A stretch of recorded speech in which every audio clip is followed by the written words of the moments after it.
Яа.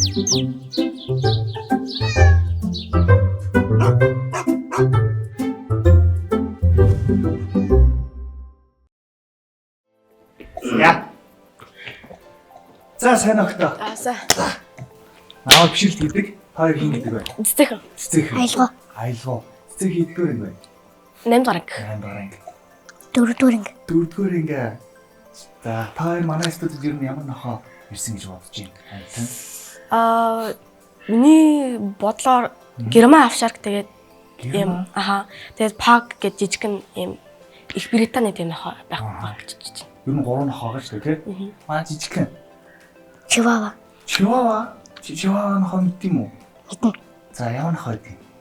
Нэг жижигхэн тэгээд нэг жоохон туранхай. Туранхай. Чи ер нь том нохоо дуртай юу? Жижигхэн нохоо дуртай юу? Жижиг.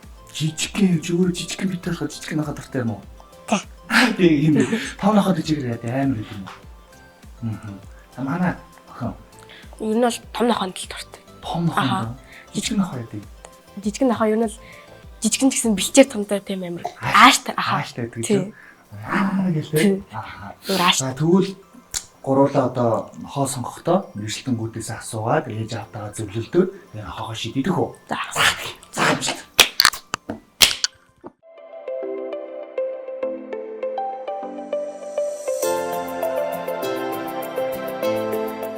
Нохой бол хүний хамгийн үнэнч нөхөр. Түүхийн судалгаагаар тэд 15-аас 40 мянган жилийн өмнөөс хүнтэй хамтран амьдарч эхэлжээ.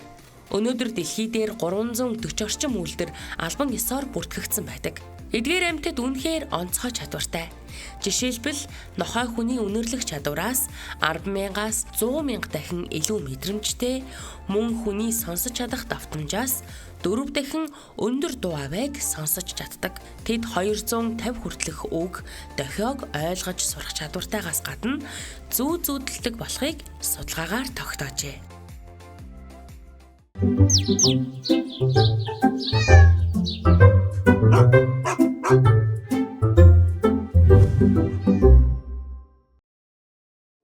Манай нэвтрүүлгийн хамтрагчаар Dear Brand.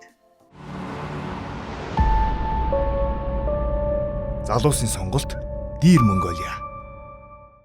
Сайн байцгаана үзэгчдээ. Star телевизээр сугаад харуулга үзэж байгаа үзэгч та бүхэндээ энэ өдрийн мэндийг хүргье. Бидний хайртай амт нэвтрүүлгийг эхлэхэд бэлэн боллоо. Өнөөдөр манай нэвтрүүлгийн зочдоор студид Дорж Палмын гэр бүлийнхэн хүрэлцэн ирсэн байна.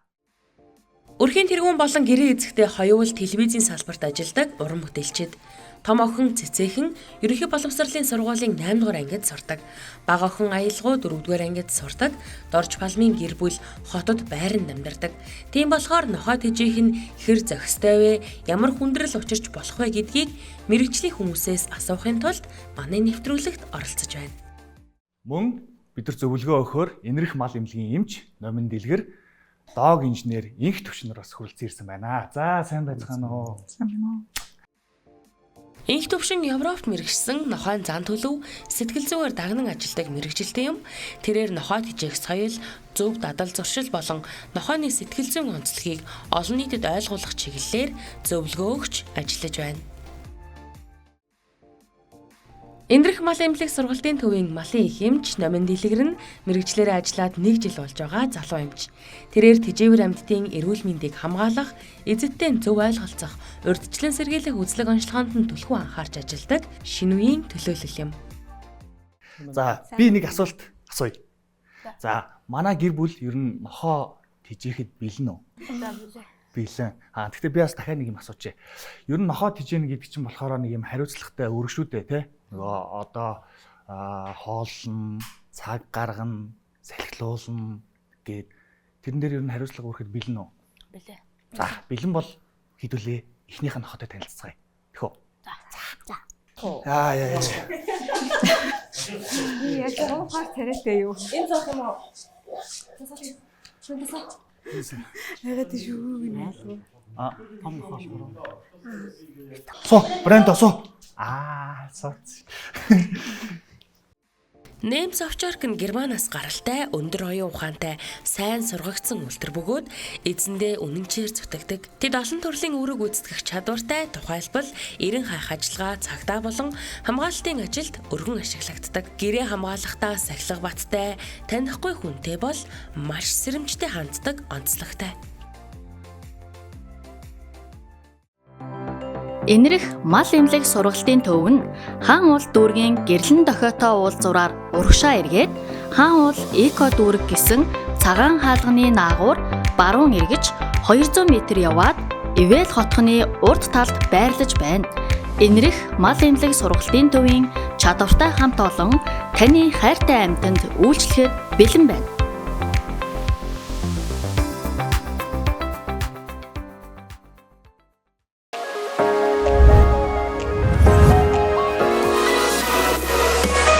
Манай No Honest брэнд нь бүгд найрамдах Солонгос улсын Bonnie Rora зэрэг дэлхийн шилдэг брэндүүдийн Nordic загвартай тавилгуудыг Монгол хэрэглэгчдийнхээ гарт нийлүүлсээр байна. Манай тавилгууд нь халуун орны сайн чанарын модыг олон улсын стандартаар боловсруулан, Солонгос мэргэжилтнүүд Монгол орны уур амьсгал, Монгол хүний хэрэгцээнд тохируулан судалгаан цэвэрлсэн загварчлалаар дахин давтагдшгүй загваруудыг уралдах тул танд болон таны гэр бүлд байгалийн тав тухыг мэдрүүлнэ.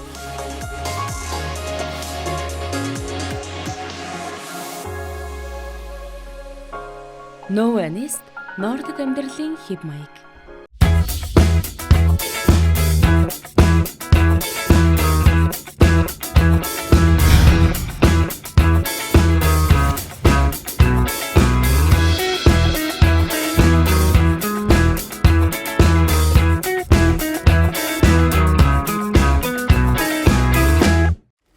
Ирч хүчийг классикаас давтагдшгүй амт. За нэвтрүүлэг эхлэхээс өмнө би октодтойгоо ярилцсан байгаа. Ямар нохоод хийжээх үү гэдэг. Одоо миний урд овчарк ирсэн байна. Нэрийн Брендо гэдэг. Манай хоёр ирээд илээд үзэрнэ ш.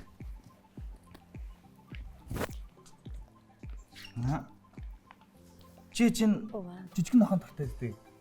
Хөөе аага том нохоо хэлж байгаа юм. За одоо ил. За би дог инженерээс асууя.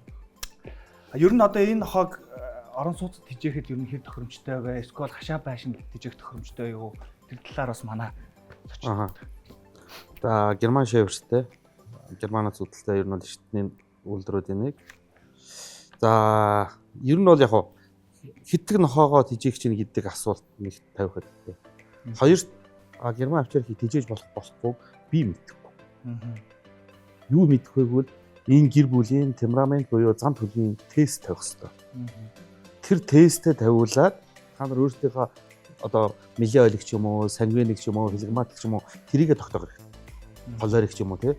Тэрнийхээ дагуу авах байгаа үйлдвэрээ сонгоод үйлдвэр дээрээ дахиад тест тавьж агаад нохоо сонгох хэрэгтэй. Тэгвэл та нар удаан хугацаанд сайхан амьд.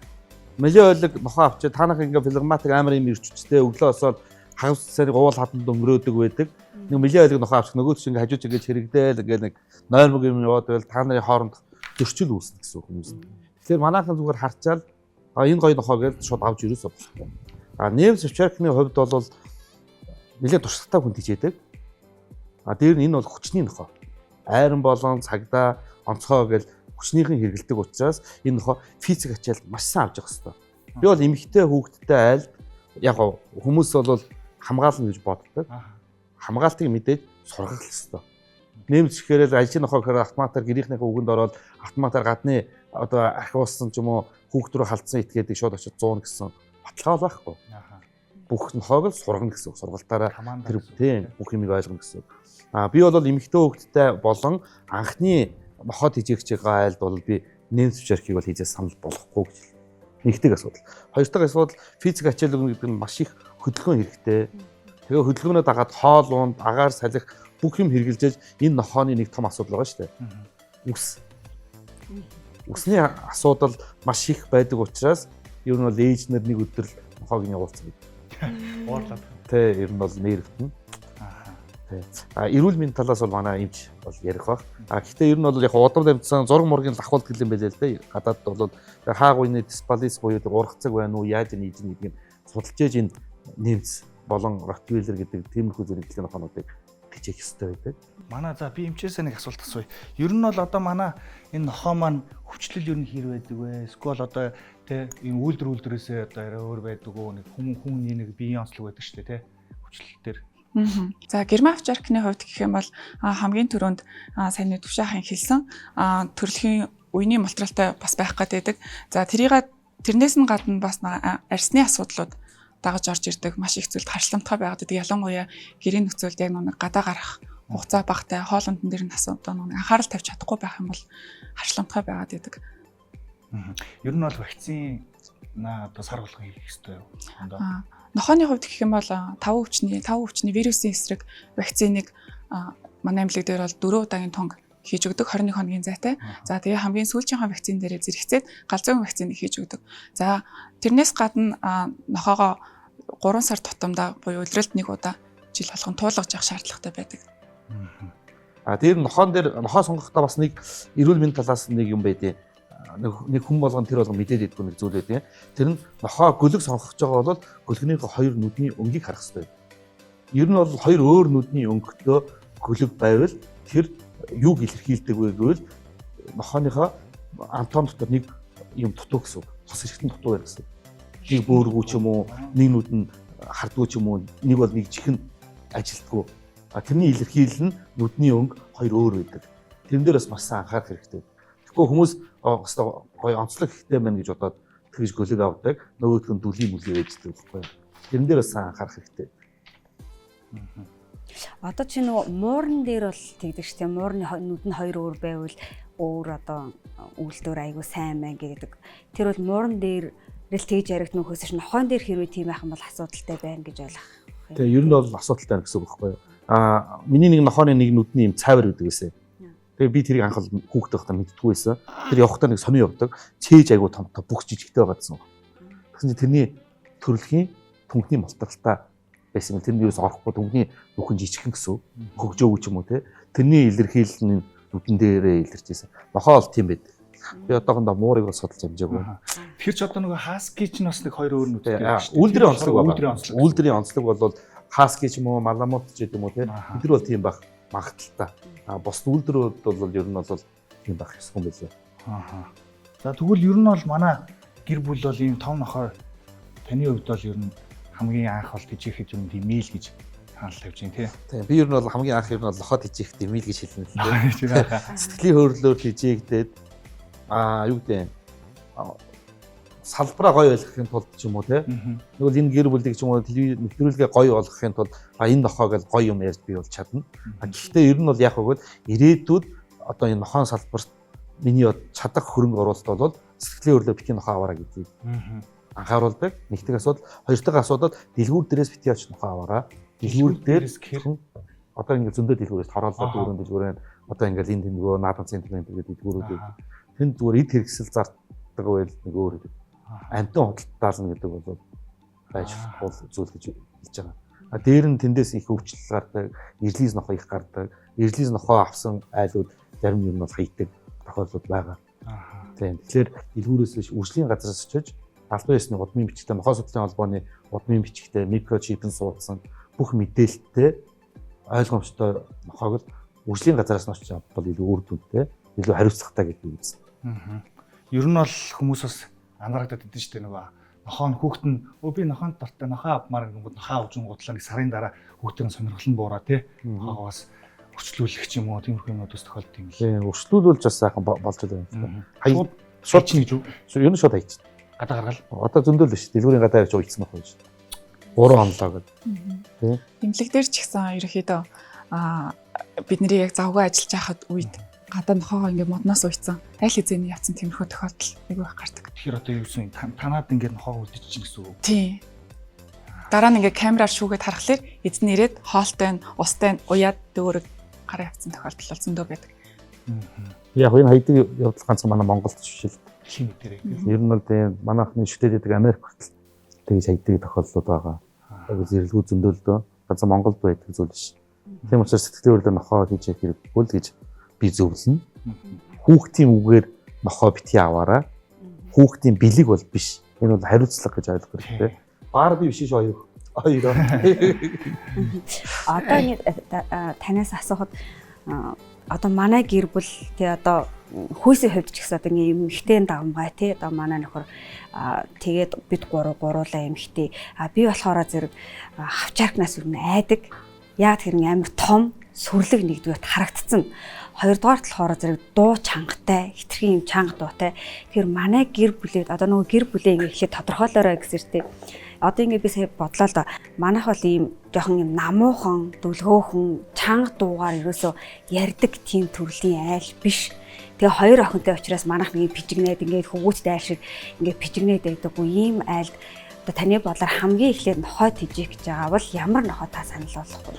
Яг гэр бүлийн байдлын дөхөө гэвэл Golden Retriever, Labrador Retriever хоёр байна. Гэтэ хоёулаа бас хөдөлгөөнтэй амар найрсаг гэдэг. Friendly. Яагаад гэвэл тэр гэр бүлийн хөгжилтэй байх юм бол. Түүнээс одоо шууд чирж гүйдэг ч юм уу гэрээр дүүрэн хуцдаггүй. Одоо би өөрөө Golden-тай бас Labrador-тай. Нэг нь одоо 11 настай. Би тэрийг лабыг бол хуцгийг нэг 3 удаа сонссон. Өөр нь анчин үйлдвэрийн онцлог нь ан хийдэг учраас хуцдаггүй. Тэгээ чимээ багтай байдаг. Тэгэхээр мэдээж бас хөдөлгөөнтэй. Бүх нохол хөдөлгөөнтэй амтлал юм чинь. Тэний физик ачааллыг ахуулаад энергийн шатаагаад байвал ер нь бол намуухан байна гэсэн. Магадлал өндөр. Түүнээс хүмүүс ингээл том нохоон сайдаг. Гэтэл бидний хил заншнаар пүүдл гэж нохоо шүү. Тэр миний дуу муу бас л чанга штэ. Питбул гэл тэ пит митэр ч бас чанга хөө. Пит тэр ер нь бол гайгүй. Дэлхийн хүмүүс питбулээс айгаад идэг те Американ бүлдэрээс айгаад идэг. Дэлхийд дээр хамгийн сайн хүүхэд хардаг нохоо питбул. Американ бүл. Ер нь бол хамгаалтын нохоо гэж яддаг лөө. Хамгаалт гэхээр ер нь бол дэлхийн холбоо болоод питийг бол нохоо гэж хүлээмжшэрэг генетикээр гаргаагдсан учраас. Хараат бүр тийм ер нь бол тийм амар нервтэй байхгүй юу? Ачаал дахин одоо гавландаа томтцсон гэж ярьд юм байна. Тийм учраас тэрний физик ачааллыг ахуулаад байвал тэр нохоо хизээч тийм хараатан шиг гарахгүй. Стресстгүй учраас. Тэгэхээр нохоог та бүхэн өглөө гараад орой ирдэг бол дахиад битгий нохоо тийжээрэй л гэж би хэлсэн. Тэгэл ер нь өдөржингөө гэртээ хөрх юм та. Тийм шүү дээ. Шээж бааждахгүй тэгээд гэртний ширэн гут нь шээчлээ гээл хооноо хошоог ингээл шээсэнд дөрөөл үрдэг. Дээр үе тийм юм байсан тий. Манай тий ах нарын үед ах нарын үед гээл ингээл яг би ингээл харж ирсэн бохоо. Манахаас нэг дээр үед амар том нохоотой байсан билээ. Тэр одоо кангол гэх юу лээ нэг тийм үйлдвэр тийм амар том тийм нохоо тижижсэн. За тэгвэл одоо манай нохоо маань байранд ер нь тижихэд хэр болдог бол хитрхи их өстэй болохоор одоо халууддаг уу? Үгүй орчиндөө тасан шүү дээ. Орчиндөө тасан. Хамгийн гол нь хоол зүү гэж маш чухал юм байна. Тийм. Тэгэхээр яг хуу ийм нэмс гэрч тижээж болно. Хамгийн гол нь хоол зүү гэдэг дээр амттан, давстай хоол гэж өгчлөхгүй 5-6 төрлийн зүйл байгаа. Тэрийг ерөөсөө өгөхгүй байх. Тэгээд хөдөлгөөн хийх. Хөдөлгөөн хийж арьсан чангардаг. Чингний нөхчээж арьсан юугаа яа нэг эргэлтээ авч яадаг. Тэгэл хоол. Тэгжээж л над өснө урахгүй. Мэдээж нохойд хүний ч ус ундаа шүү дээ. Тэгэхээр өдөр болгон самнах маш их ачаалттай гэсэн үг. Тэгэл зөндөө асуудлууд байгаа. Яг л хүүхчил юм байна шүү дээ. Яг л хүүхд. Танах яг хоёр охинтой очиж хүү авч явсан. За тэгвэл манайх нэмцээ босоорой хий. Үгүй. Өдөр хардаг уу? За энэ юу нэмц бол манайх хотлоо боллоо. Манай охины маань ялангуяа сонголт маань жоохон юм болчихлоо. Гэтэ яг одоо дахиад хоёр нохоо байгаа юм чинь хоёр дахь нохоотойгоо танилцъя түүх үү?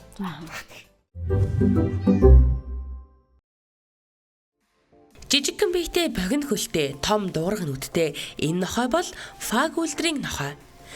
Найрсаг, хөгжилтэй, хүмүүстэй ойр байж хайрлуулах дуртай тэрээр хүүхдүүдтэй ч сайн зохицдог. Фаг нь нэмсэглэж байгаа мэт царайтай, гэр бүлд баяр хөөр авчирдаг нохой гэдгээрээ алдартай.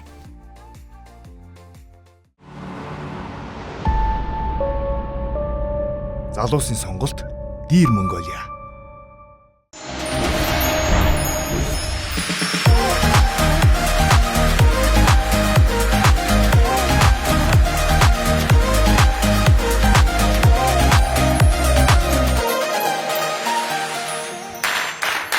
TikTok залуусын шин сонголт давтагдашгүй амт. Энэрх мал эмнэлэг сургалтын төв нь хаан уул дүүргийн гэрлэн дохиотоо уулзуураар урагшаа эргээд хаан уул эко дүүрэг гэсэн цагаан хаалганы наагур баруун эргэж 200 м яваад Ивэл хотхны урд талд байрлаж байна. Энэрх мал эмнэлэг сургалтын төвийн чадвартай хамт олон таны хайртай амьтанд үйлчлэхэд бэлэн байна.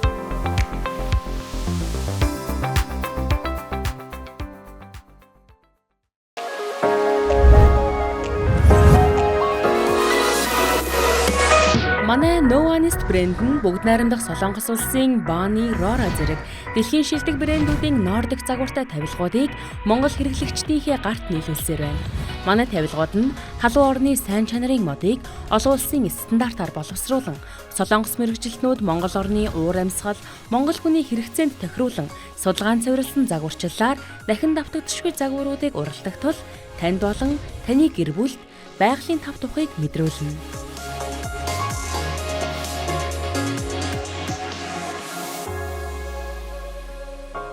No Honest Nordic амьдралын хэв маяг. Хамтрагч No Honest Nordic Style. Хамтрагч энэрх мал эмнэлэг сургалтын төв. Энэ жижигхэн торгомсог үстэй хүүхэлтэй шиг нохой бол Yorkshire үлтрийн. Тэр өөрөөсөө том нохооны өдөөс айлгүй хоцож чадах зоригтой, эрч хүчтэй, эзэндээ үнэнч, гэрийн хинтэйгээ байнга тоглох дуртай. Хүмүүстэй ойрхон байж тэрвэрч эрхлүүлэхийг л маш их хүсдэг юм шүү.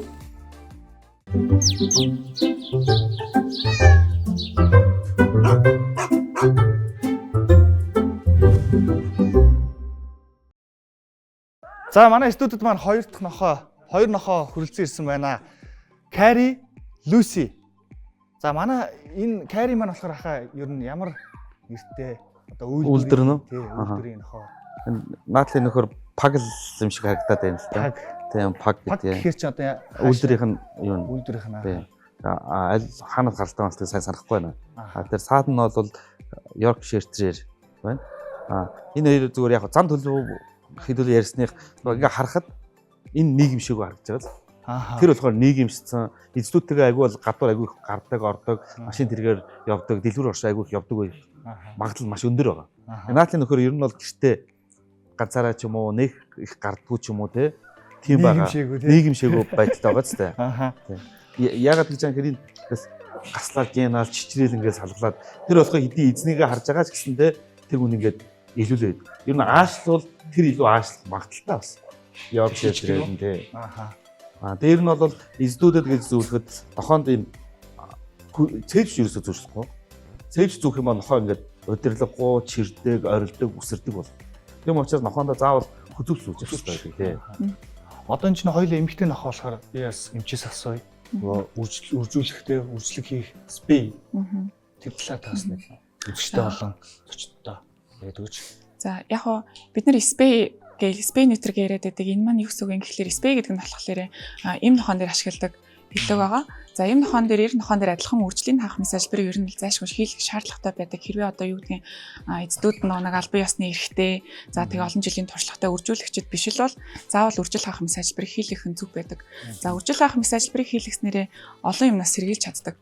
За эмэгтэй нохоон дээр гэх юм бол за үржил хаалгах мессежбэрийг хийлгэснээрээ хөхний ор тавдраа сэргийлж болж гин. За тэгээд дээрээс нь савны идэ төрөслөө сэргийлж болж гин гих мэтчлэн. 90 нохоон дээр гэх юм бол үржил хаах мессежбэр хийснээрээ төрөв булчирхааны хор тавдраа сэргийлж болж гин тийм ээ. Гих мэтчил ер нь бол үржил хаах мессежбэр маш олон давуу талтай байдаг. Эм нохоон дээр үржил хаах мессежбэрийг ойролцоогоор нэг юу эхний ороо нь ороод дуусны дараа буюу өндгөвч бүрэн гүйцэд хөгжсөний дараагаар хийлгүүл зүгээр байдаг. За 90 нохоон дээр гэх юм бол дангааз одоо нөө үржлэр ихтэн гэхээсээ илүү бие биалдар бүрэн гүйцэд хөгжиж дуусны дараа хийлгүүлэх зүгээр байдаг. За манай эдээс асуулт байна. Манай ах цах идэж байгаа юмнаас л өгөөд байдаг гэсэн. Тухайн үед бол одоогийн шиг юм үйлдвэрийн хоол байхгүй л байсан. Нохоонд өгч болдоггүй хүнс гэж байдаг байхгүй юу? Одоо жишээл нохоонд хамгийн их хордлогыг үүсгэх боломжтой сонгон, сармис, давс, усан үзэм, шоколад гэх мэтчлэн ялангуяа хүмүүс нохоо олцоод сүү гэдэг. Яг үндэ нохооны маань бие маань тэр сүүг шингээж чаддаггүй. Тэгэхээр гидс нь илүү өвдөх маягийн болдог гэсэн үг. Тэгэхээр яг бидний идж байгаа хоол хүнс маань ихэвчлэн давстай, олон төрлийн амтлагчтай, сонгонтой, саримстай байдаг штеп. Нөгөө нохоонд маань мэдээж амттай байгаа. Айгуу дуртай байдал. Манай нохоо ингээд өгөхөр дуртай байд ингээд идж байгаа хоолныхоо махын нохоондоо төгж өгч жишээ нэ тийм ээ. За тэгэхэд нохоо маань өнөөдөр зүгээр ингээд идж байгаа харагдаж байгаа боловч энэ дотор байдаг хоолны задлах хэвээр тэр ферментийг ялгаруулж байгаа нойр булчирхай маш их ажиллаж идэг гэсэн. Тэгэхээр өнөөдөр танаа нохоо зүгээр байгаа ч гэсэн магадгүй энэ хооллолт, буруу хооллолт ингээд дамжрах тусам ирээдүйд нойр булчирхайны асуудалтай болох боломжтой, ходоод бэгдсэний асуудалтай болох боломжтой байдаг. Түрүү нөгөө түүхийн мах өгдөг гэл манай дагж нэр мань хэлж шүү дээ. Таны хувьд ер нь тэр хэрэгтэй зөрчилж гинөө таны бодлоо. Яг энэ дээр одоо юу гэдэг нь хон түүхийн мах өгвөл ингээд эсвэл яг нөгөө хуурай хоолыг өгвөл сайн гэсэн яг нэг тийм тодорхой судалгаа бол 100% гараагүй байгаа. Гэхдээ нөгөө нэг шинжлэх ухаан бас өдрө болгон л хөгжиж जैन тийм ээ. Яагаад нохооны зориултын хоол гарч ирж байгаа вэ гэдэг чинь бас цаана учиртай. Одоо нохоо хоол гэхлээр яг одоо за Royal Canin гэдэг нэг брендийг аваад үзье гэж бодоход German Awjark-ны хоол, Yorkshire-ийн хоол, Golden Retriever-ийн хоол гэл амар олон төрөл байдаг байхгүй юу. Тэгэнгүүтлээ одоо юу гэдэг тэр хоолноосоо гадна дахиад дээрээс нь гидс нь одоо нэг өвддөг, их гүйлгээд байдаг. Эмзэг гидс одоо нэг хоол тэжээлэх боловсруулах эрхтний эмзэг, эсвэл илэгний асуудалтай, бөөрийн асуудалтай, шүд, арсны асуудалтай гэх мэтчлэн хоолнууд ингээд айгүй олон төрлөөрөө салж явдаг байхгүй. Тэгэхээр яг нохоонд нэг төрлийн хоолыг насаар нөгөн гэдэг бол айгүй өрөөсгөл ойлголт. Ер нь бол одоо за та тэр нэмээд тэр амтлагчтай хоол, давстай хоол идгээр тэр нохоонд юугаараа муу байдгийг бол ер нь бүхэл амьтаа хоёр эснээс бүрддэг. Мэдрэлийн эс, энэ биологи эс те. Бид нар гар мараа ингээд зүсгээр ингээд сорвжээд идэгдэг те. Тэр бол идэгдэг эс гэхгүй би нэг нөхдөг. Мэдрэлийн эс бол хизээч нөхөждгөө. Тийм учраас тийм амтлагчтай хоол идсэн нохооны мэдрэлийн эрхтэнгүүд бүгд гэмтчихэд танаа нохоо 12 наслаг болвол тгийж хоолсноор 6 наслж гэсэн. Тэгээ сүүлдээ үхэхдээ бүр зовж өгдөг. Хараагүй болно, сонсголгүй болно, үнэрсэл чадваргүй болно. Тэр мэдрэлийн эснүүдийг гэмтсэн учраас тэр нохоо тэгж зовж байгаа гэсэн үг байхгүй юу. Тийм учраас тэр нохоондоо олж өгөх яг л идэх ёстой стандарт хоолыг өгч явах хэрэгтэй. Тэгээд яг хоорой хоол өгдөг айл өгж болно, түүхийн өгч болно. Заавал хоорой хоол өгч болохгүй гэсэн юм би бол яриаггүй. Гэхдээ ер нь бол яг өөрийнхөө туршлагаас мэрэгжлийнхаа үүднээс ингэж өгөх нь илүү үр дүнтэй байдаг шүү гэж зөвлөсөн. Одоо жишээлбэл яг одоо нэг тийм хүчний нохоонууд биш үү тий. Хүчний ажил хийдэг нохоонд дандаа тийм зөөлөн хоорой хоол өгөөтэй бол бас өрөөсгөл ойлголт байхгүй юу. Энэ нохоонд ч уураг маш их хэрэгтэй байдаг, шаардлагатай байдаг тийм ээ. Тийм учраас аль болох уураглаг одоо хэлсэн махын ч юм уу өчөөл бас тий. Одоо гэхдээ одоо энэ усанд оруулахад ер нь 7 хоногт хэдэн удаа 2 гэлэн тооцоо шүү дээ. Усанд оруулах усанд оруулахтай бас болохгүй байна. Усанд оруулахад яг одоо юу гэдгийг за нохоог заавал сард 2 удаа усанд оруулах ёстой гэсэн ямар ч тийм бичигдсэн юм байхгүй. Үнэхээр нохоо ч халтар болсон, бохир болсон бол зуны улиралд шаардлагатай бол хизээч хамаагүй усанд оруулж болно. Харин усанд оруулсныхаа араас зөв хатаахан чухал 100% мас хатаахан чухал. Одоо ингээд нохоонууд ч дотроо бас одоо юу гэдгийг өсөн бүрхүүлээс шалтгаалаад давхар үстэй, дан үстэй гэж байгаа байхгүй юу.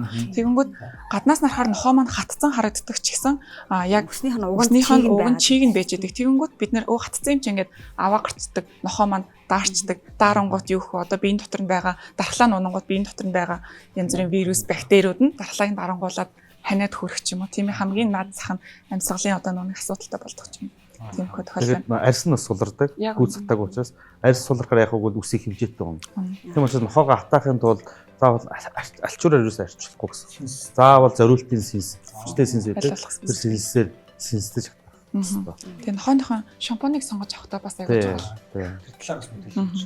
Яг одоо ингээл шампунь авах гал дэлгүүр орлоо гэхэд хідүүлэнд нь урт үстэй шампунь, богино үстэй шампунь, богино үстэй нохооны шампунь, урт үстэй нохооны шампунь гэх мэтчлэн олон төрөл байгаа шүү дээ. Тийм. Тэрийг харж байгаа сонгож авна. Одоо жишээлбэл нохоо нь харшилтай, үс нь унтсан байгаад хахад амар үнэртэй нөгөө лавандрын үнэртэй, тэг янз бүрийн хими орц найрлага ихтэй шампунь сонгохоос илүү эмчилгээний шампунь сонгоод явал их зүгээр гэдэг.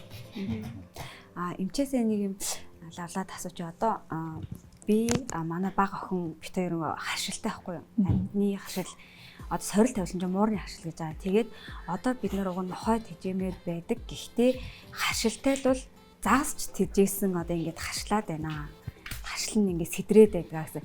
Энийг эдгэх шүү жилгээ ч юм уу байдгүй. Одоо ийм айлууд амтнд тижээмэр байгаа бах тий. Ийм айлуудад одоо ямар зөвлөгөө өгөх вэ? Бид нар одоо юун дээр анхаарад нохой тижээх талаараа гэж илүү судлах зүгээр вэ? Харшилт нь гэхлээр одоо ерөнхийдөө одоо бидний бие махбод дархлаа муу байгаа учраас ямар нэгэн одоо бидний бие хүлээж авч чадахгүй байгаа тэр зүйл орж ирэхлээр тэр нь дарангуулагдаад байна гэсэн үг байхгүй. Тэгэхээр бид нэр дархлаагаа маш сайн байлгах хэрэгтэй. Үнэхээр бүр нэг тийм астмтай хүмүүс байдаг шүү дээ. Яг муурны нохооны хажууд очоор астм хөдлөөд амьсгалж чадхаа хоолоо богддог. Тийм хүмүүст бол хэрэггүй гэж зөвлөнө. Түүнээс энгийн жижигхэн арьсан жоохон захнаад идэх ч юм уу те. Нэг жоохон дархлаа унахлаар арьсан захнаад эхэлдэг. Нохоогоо тэрж чадхаа болцдог ч юм уу. Нохооны өнөр нь хэд хурц санагддаг ч юм. Тиймэрхүү байх юм бол бид нэр дархлаагаа сайн дэмжин. За тэгээ нохоогоо ч их айлуулах байнгын цэвэрхэн эрүүл байлгах юм бас гэж байна. Нохооны одоо шүд мүд нэрээ ингэж угаадаг штэ тий. Тэр талаар бас нохооны шүдийг хүмүүс ингэж дуудаг байхгүй. 7 хоногт хэд угаах вэ? Сардаа хэд угаах вэ гэдэг. Бид нар шүдээ өдрөө алга угаах шаардлагатай байдаг. Хоол эзэнийхэн дараа ч гэсэн бид нэр зарим тохиолдолд хоолны хүлдэгдлийг авах шаардлагатай байдаг тийм ээ. Тийм. Нохоон дээр ч гэсэн яг адилхан. Хэрэв үнэхээр бид нэрийн цаг зав болоод тэг амьдралын хэв маяг болж ивэл нохооныхоо шүдийг өдрөө алга угаах шаардлагатай. Гэрийн тэжээвэр амтнаа хүүхдүүд нөгөө орондоо авч орж унтах айгу туртай байдаг тий. Тэг тэр ер нь хэр зөв юм бэ? Эсвэл бүр ингээд тусдаа ийм үүр тий ор байдаг. Тэрэнд нь заавал унтуул сурах хэрэгтэй. Гэхдээ нөгөө хүүхдэл бас байна. Одоо тий нохоогоо ч юм уу, муураа ч юм уу одоо тэг тэжээдэг амтнаа хамт ингэж авч унтах гэдэг. Тэгж унтснараа манай гэр бүл тохиолдсон нэг юм болохоор зэрэг цагаан хорхоо гэж байдаг тийм цагаан хорхоо ч юм уу ийм шимэг юм хорхоо хүний биеинд угаасаа байдаг тэр нь ингээд ихсгээд байдаг талтай гэж би нэг харшлын хэмжээ сонсч байсан. Тэр үед юу яах вэ? Бага насны ялангуяа бага нас одоо манай охин 8-тай байхгүй юу? Одоо 8-аас доош насны хүүхдээ айлуу тэр илүү их тохиолддог гэсэн. Энийг нь яаж яа гэм бэ?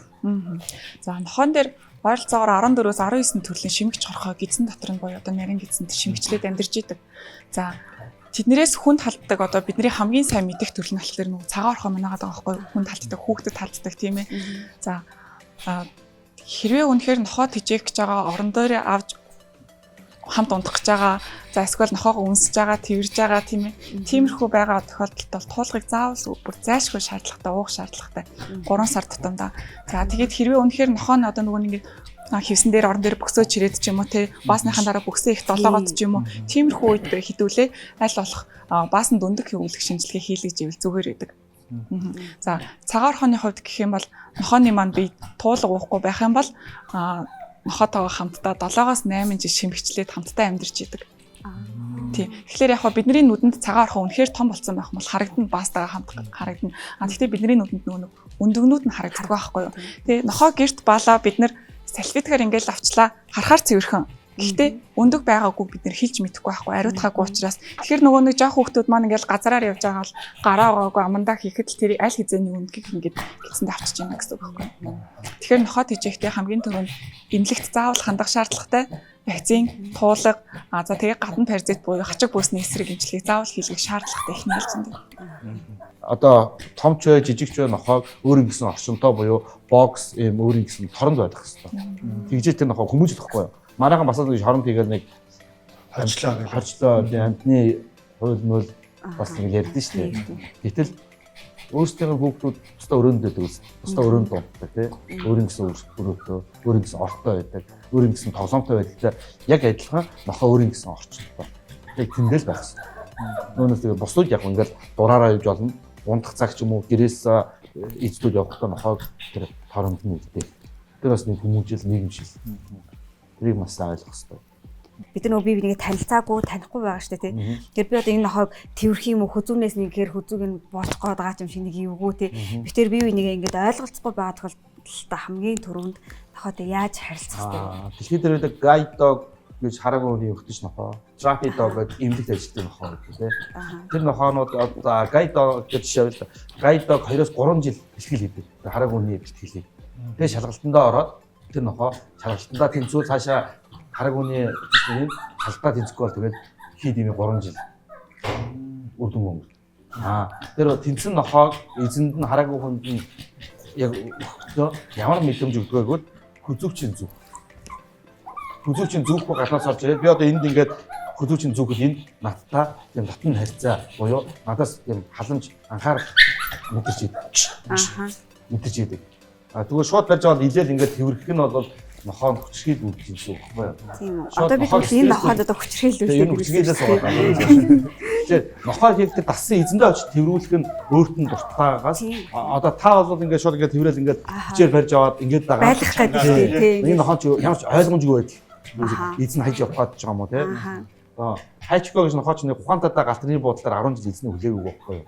Нохоо зөвхөн дурсамжиндаа амьдаг юм байна. Өдөр болгон түүнийг зүүдэлдэг учраас өдөр болгон давтчихээд. Сургалт гэдэг нь ерөөсөө дорсомж бүтээж тэр рефлекс суулгахыг хэлж байна. Танаас зарим миний яриг ойлгохгүй л байгаа. Одоо юу яриад байгаа би нэг тийм юм байна. Нэг л том өөрөө яг нохоод яаж ястгийг мэдэхгүй те. Тэгэхээр яг тийм үеийн хүүхэд нохоод хийж ямар мэдээж гоё юм ярина. Мэдээж гоё угаасаа. Нохоод хийж гоё сайхан. Гэхдээ тэр эрсдлүүдийг бүх юмыг тооцох хэрэгтэй. Эдийн засгийн засгаас тооцох хэрэгтэй. Энэ бол ингээд хүүхдүүд сургууль явдагтай адилхан сургуульд өдөр өнжүүлэгдэх хоол, хөтөлбөр, идүүр бүх юм эдийн засаг. Ер нь бол бас л хамгийн их мөнгө гарна. Саад нэг 100 мянган нохоод хийж яах гэж хүмүүс боддог. Тэр бол уучлаарай хизээч хүрэхгүй. 500 сая төгрөг гэж нохоо хийж яах гэж ойлгох хэрэгтэй. Тэр нохооны өдөр өнжүүлэх гэж нэг байдаг болсон шүү дээ. Тэгэхээр би бол ингээд орой гэртээ нохоотойгоо байж байгаа Лүн ажилдаа явахдаа өдөр өнжүүлэхэд авчиад өгчлөө тий. Тэгэхээр тэр нэг эзэн амтан гэр бүлийн гишүүн гэдэг тийм хугтхан ухамсар нэг суух болов яах вэ? Нэг шүнэл манахантай цуг байгаад өдөржингөө тэр нэг амтан сурагчтай цуг байгаад хахаар. Уу яах вэ? Ямар амтан сургалт юм уу? Ямар өдөр өнжүүлэхээр авчиж байгаас бол. Сайхан зоддог гарууд байвал бас хэцүү. Өөд нь очиад өдөржингөөс бахаа идэж чад орой яриад хөлдөөж ёо яста алуулах гэж тэгээд хэцүү баг. Би сайн мэдэхгүй байна. Өдөр өнжүүлэх ямарыг. Тэгээ гайгүй өдөр өнжүүлэх бас байдаг л баг. Сайн судлага хэрэг. Тэр нохоо миний түрүүний нөө хайчкогийн тухай ярьдаг шиг зөв системээр тэр өдөр өнжүүлэхээр байрлуулах, зөв системээр тэр сургалтыг өгчих юм бол тэр нохоо байдаг л асуудалгаа ботчих. Өдрийн 50 мянга төгрөг штэ өдөр өнжүүлэх юм. Өдрийн 50 мянга төгрөг. Хөөх өдөө гэсэн. Тэгэхээр чи тэгээд нохоо ч зааж явна гэсэн үг. Илүү өртөг өндөртөө хүүхдийг бараг их сургуульд орох дайны зардыг нэг нас төртөл нохоо аавна гэсэн. Тэгэхээр тэр эдийн засгийн хүртэл маш сайн тооцох хэрэгтэй. Гэртээ үнэхээр байдаг, тогтмол байдаг, гэрээрээ ажилдаг ч юм уу, гэртний хөвшин хүн байдаг.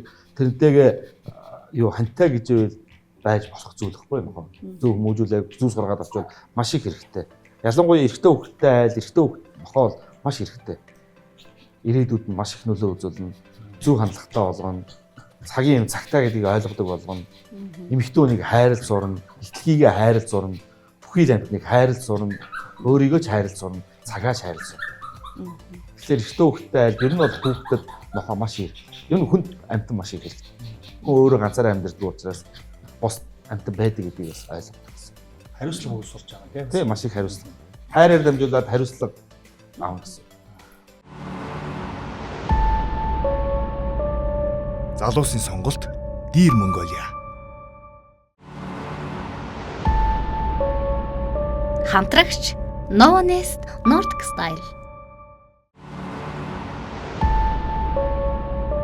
Хамтрагч Энерх мал амлаг сургалтын төв.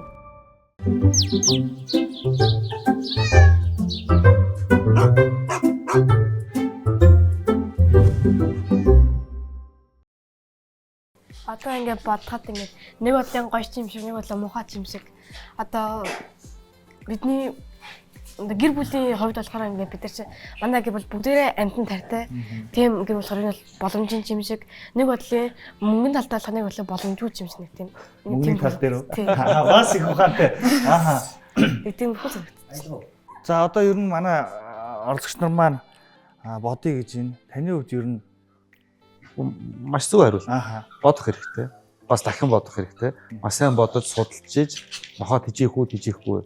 Ер нь нохоолж эхэлтгүү те. Бүхэл төрлийн амьтныг тижээхгүй гэдгээ маш сайн бодож ярилцж судалж иж хийх хэрэгтэй гэж бодож байна. Энэ нэг түн хурдан гаргах, яаралтай гаргах шийдвэр бол биш. Хүүхдийн үгэнд орж шийдэх асуудал бол биш гэж бодож байна. манай Dear брэнд хамтрагч манай хоёр хүүхдэд маань хөрхөн бэлэг явуулсан байна гарын бэлэг. Одоо дулаар юу хүйтэрж байгаа сайхан дулаахан туслаад явах гол. Ханаа дүр ижөө жижигнэ заа юу. За өнөөдрийн нэвтрүүлэгт маань Дорж Балан хай маань гэр бүл оролцлоо. Манай дог инженер Инх Төвшин ах маань. За манай малын эмч маань Имрэх Зэмлэгийн эмч маань Номин дэлгэр маань бас оролцлоо. За тэгээд бидний хайртай амт нэвтрүүлгийн маань энэ удаагийн дугаар өндөрлөж байна. Дараагийн дугаар хүртэл түр баяртай.